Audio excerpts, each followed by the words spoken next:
Hey there, everybody. It's Todd Burrier from toddburrier.com, and today we're going to talk about your most powerful tool in your network marketing business. But before I do that, I just want to share a little nugget for you that actually came out of a coaching discussion that I had yesterday that will be really valuable for some of you, and then I'll dive into the topic. So the person I was working with was sharing that they're reaching out to connect with people and prospect and search for new partners for their business.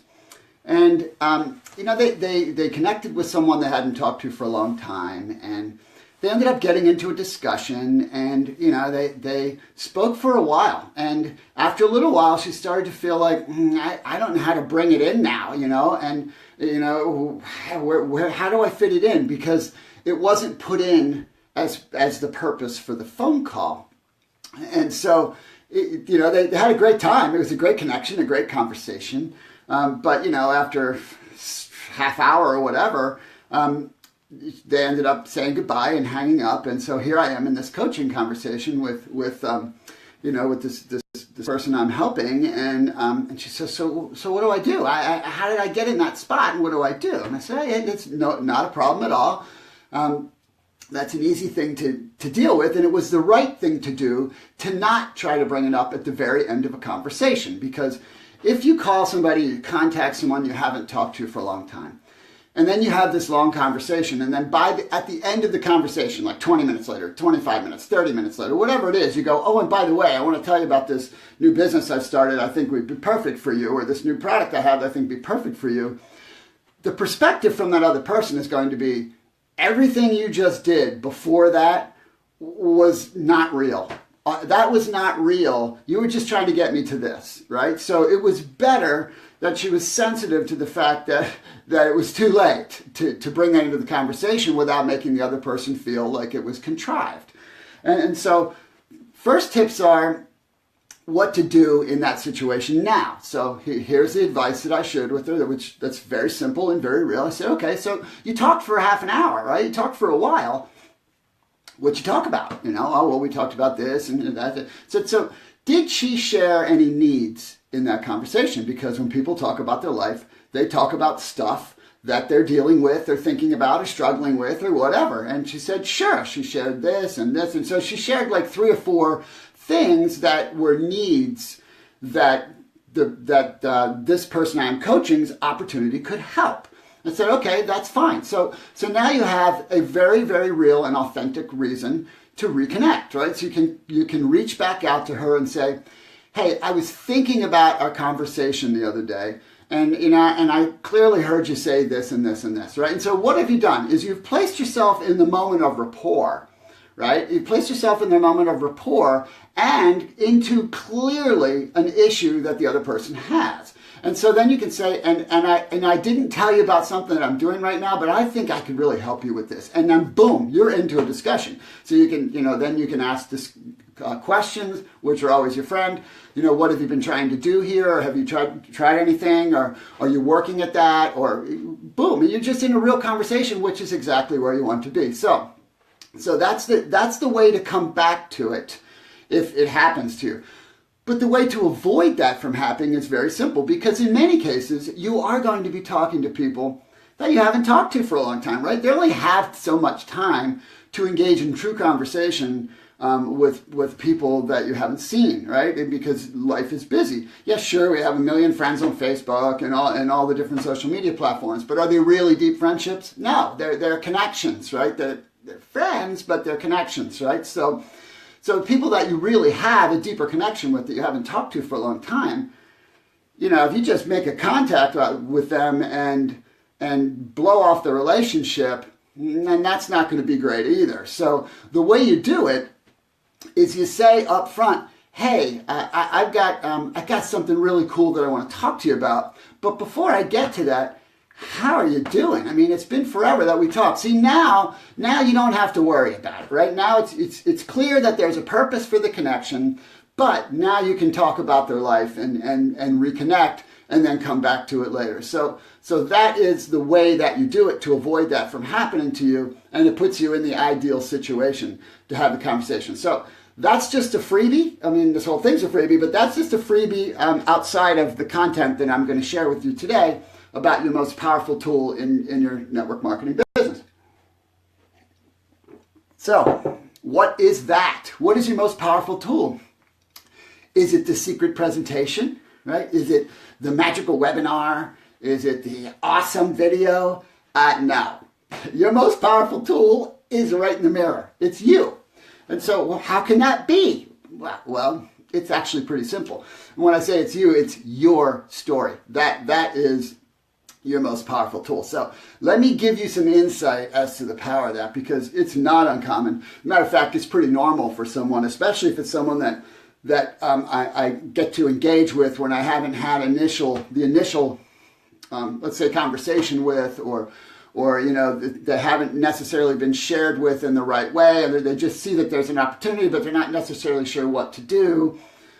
And so, it's normal for someone to say, I have someone that wants to talk about it, but I don't know what to do, right? It's because they're thinking that they have to be skilled at giving a presentation or providing the information. So I'm going to just go to my little white space here for just a second.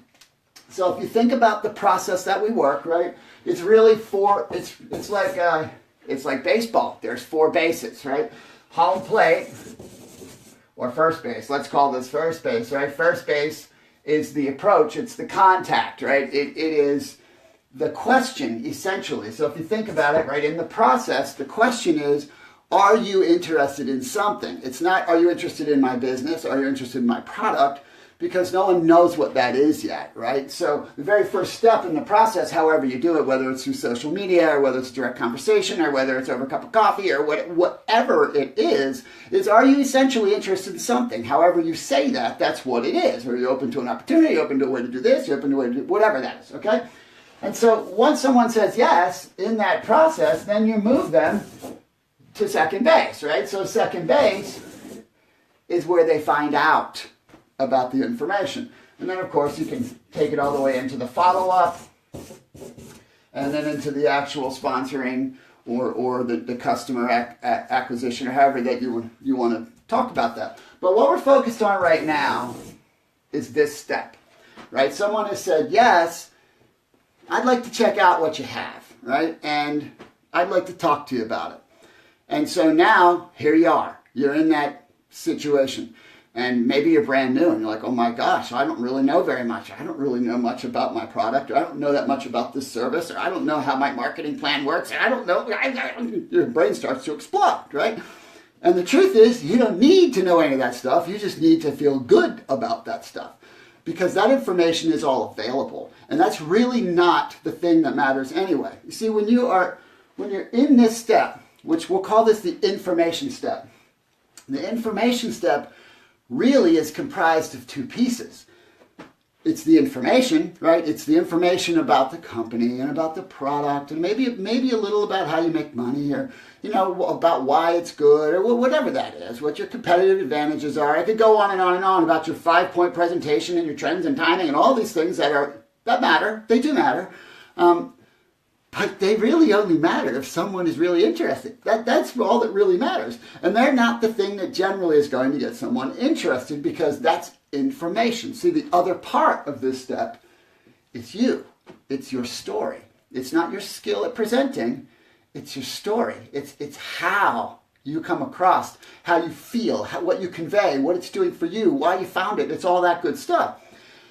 And that's why this tool, this powerful tool, is such a beautiful thing, because it's actually the easiest thing there is to do, because all you're doing is telling your truth.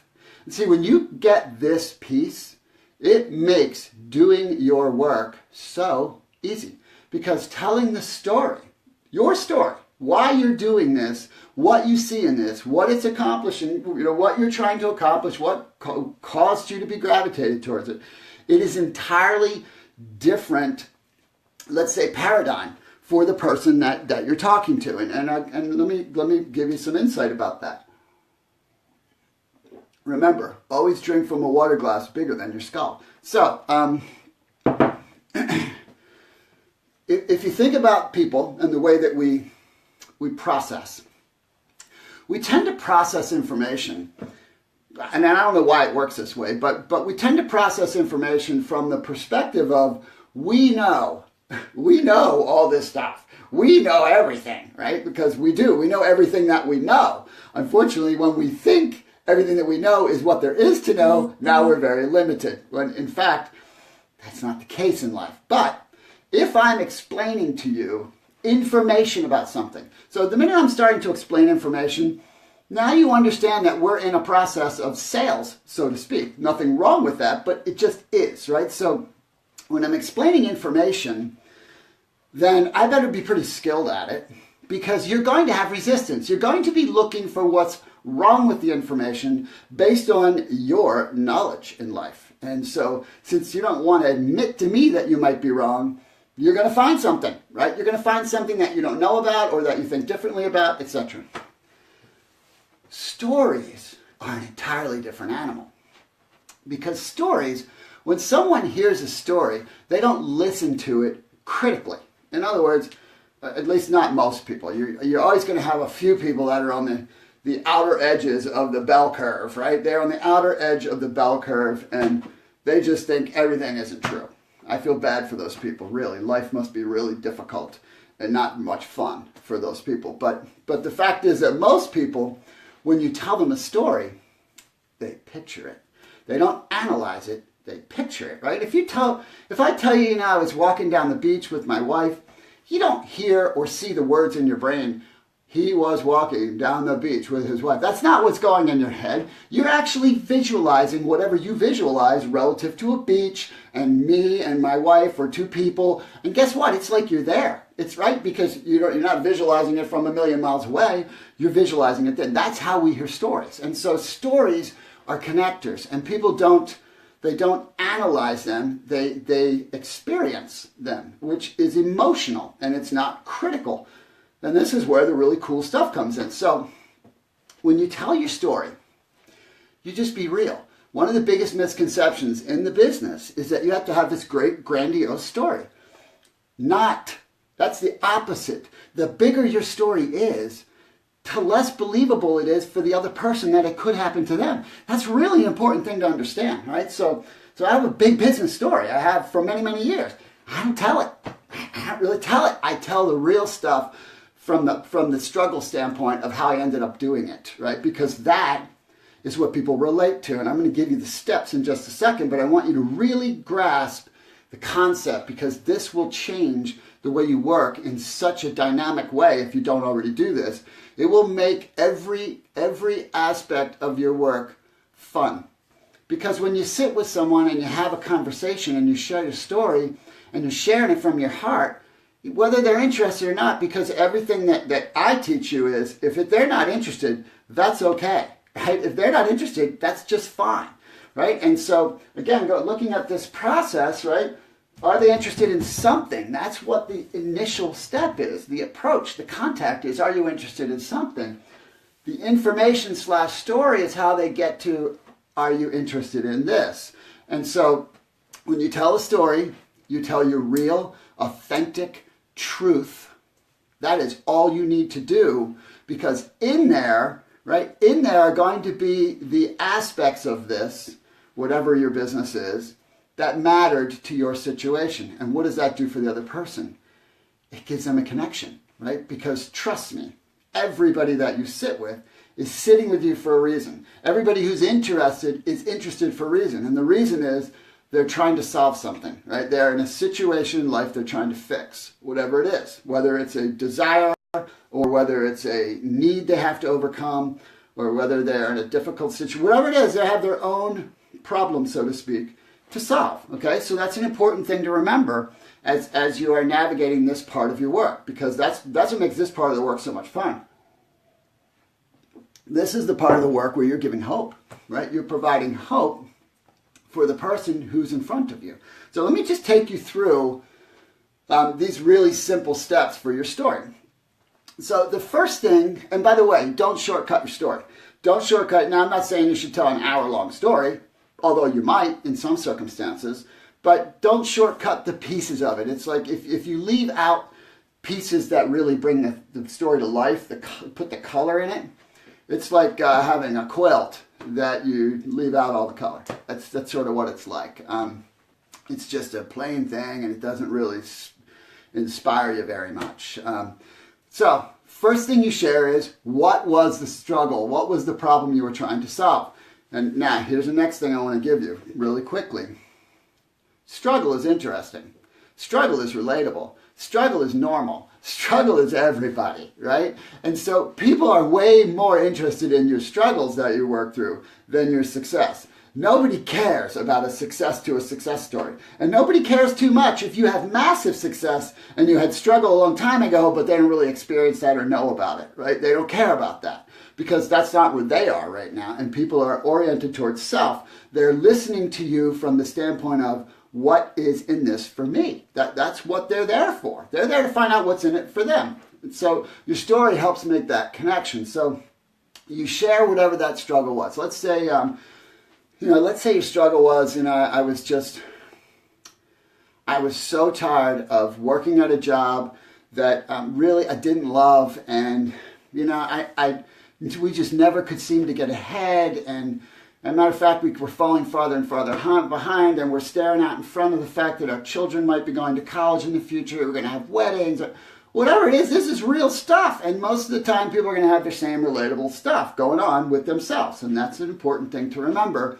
At the time you're sharing your struggles, they're in the midst of theirs right now, right? Everybody has struggles unless they're just laying on the couch doing nothing in their life, which you could say that's a struggle too. So, so you share your struggle, and if you're image conscious and you don't want to let people know that you have struggles, that's an issue, right? Because that's not real. You got to be real. You got to be authentic. You got to be honest. You got to be open, because an open heart and honesty makes people open up and be honest. And you can't do business without honesty, right? It's there's no place for it. Not to mention there's no true connection. So you share your struggle. You share whatever that issue is that you were trying to solve.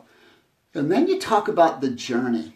Right? Talk about the journey that you went on to try to solve it. So it's not like it's unlikely that you identified a problem and the next day you found a solution. That's probably not true, right? If most people have some sort of journey, right? So you talk about the journey, things you tried or things you thought about or things you investigated or whatever you did, but that is part of the fabric, right? That's the fabric of the story. That's interesting, right? The people are watching it. They're navigating it with you. And so now you're sharing your journey, because guess what? They are in a journey too, right? So got to remember, everything you do is relating and connecting with them. And and I'm giving you a structure, but it's what you would tend to do anyway. I'm just helping you understand how the parts work. So your struggle, and then next is the journey that you went on to solve it, which then would lead you to how you discovered what you're doing, which has all kinds of parts to it if you want it, right? It allows you to tell the story of the person who introduced you. It allows you to tell how it happened, right? It allows you to put them in a moment of discovery, because guess what? Again, they are at this moment in a journey talking to you. And so they're able to connect the dots that, oh my gosh, I'm talking to you. They're not going to say that to you, but that's what's happening in their being at this moment. Is that you are connecting this for them, that they're in a journey too, and now you're sharing how a friend or someone you met or some situation that through your journey, you discovered this, right? And then, so that's how it happened. It allows you to tell a little bit about the person that you found out about it through, if that's someone that you want to, or some significantly redeeming characteristic about it that caught your attention. And then the fourth is, I call it really discovery, right? Because it's about what you discovered about this that made you think that it was the solution for you. And the cool thing about this is you can put anything in here that you want. So let me give you an example. Let's say, for an example, that if you were doing a presentation and you got to the company part, you would say, now the company is blah, blah, blah years old, and it does this, and it has this, and it has this, and it has this. What is that?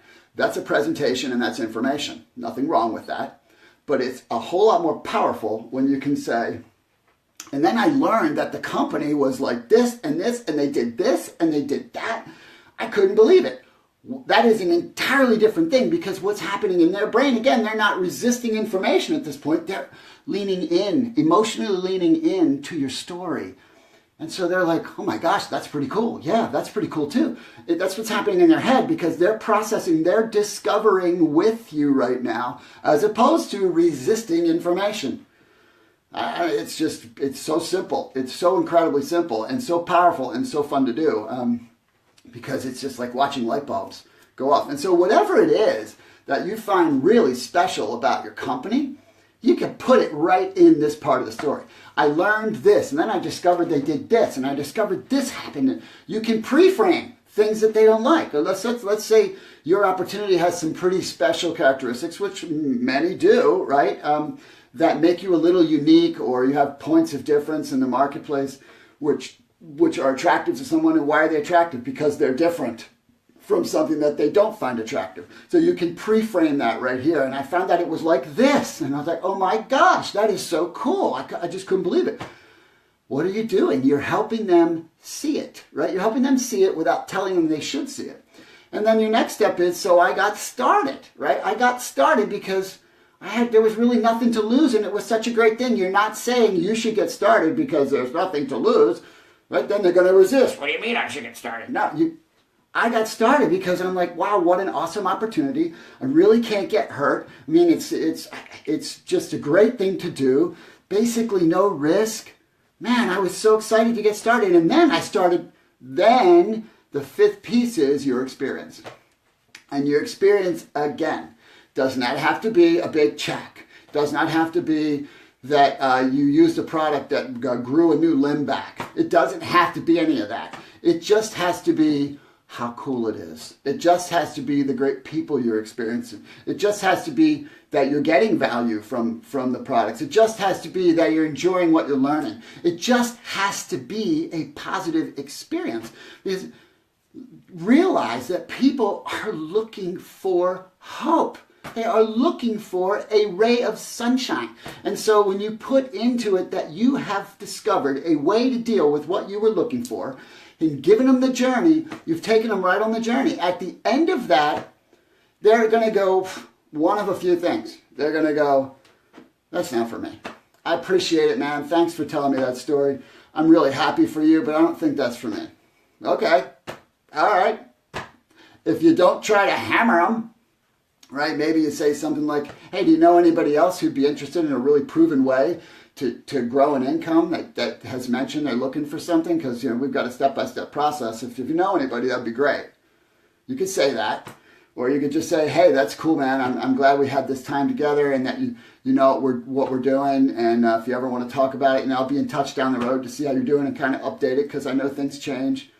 You just let it be. This is an interesting dynamic. You see, when you use the story concept, right? They still don't know a whole lot, but they will never forget the story. They will never forget the experience that you shared your story and you shared your hope, and they had a little glimmer of it. They will not forget that. And so they walk away, especially if you let them walk away, which I have always let people. I don't believe in pressure. Pressure is selfish. Pressure is about me. It's not about me. It's about them. I know I told a story, but I told a story for them, not for me, not because I like to hear myself talk. And so if I let that person walk away, here's the power. You see, if I had tried to convince them, if I tried to shove information down their throat, if I had tried to make them do something that they had already said they weren't interested in, they would have resisted enough, unless I'm a super duper mega skilled salesperson, and even then that would go away the minute they left, even if I convinced them to do something for temporarily. When they walk away, they'll think, I won. I won. He tried to convince me, and I resisted. I was the victor. You see, I go the opposite direction. I'm like, hey, it's cool. No problem. Good luck. Let's stay in touch. And when they walk away, they're like, I wonder if I missed something. I wonder if I missed something. Okay, I wonder. I love that, right? Because they'll never forget this. And when I see them again, they'll be like, hey man, how's that thing that you're doing, right? Or are you still doing that thing? I love that one, right? Are you still doing that thing? Of course, I don't get that anymore.